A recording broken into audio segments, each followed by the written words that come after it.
বারবার আমি বলি, শেষ জামানায় কৃষিকাজ সবচেয়ে ভালো একটা অপশন। আপনি নিজের খাবার নিজে উৎপন্ন করার চেষ্টা করেন, খামার করেন, গাভীর, ছাগলের, ভেড়ার জমি কেনেন, সেখানে কৃষি কাজ করেন, মাছের প্রজেক্ট করেন, অন্য আরও অনেক প্রজেক্ট আছে, এগুলো করেন। ওই শহরায়নের দিকে দৌড়াবেন না, ওইটা ধ্বংস হতে যাচ্ছে সামনে।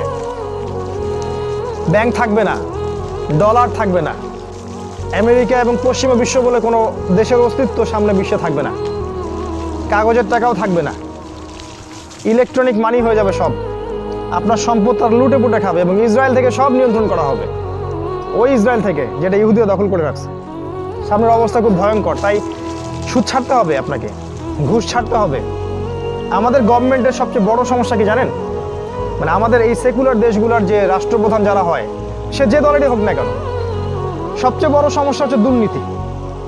সবচেয়ে মেজর সমস্যা। প্রতিটা সেক্টরে যাবেন, করাপশন।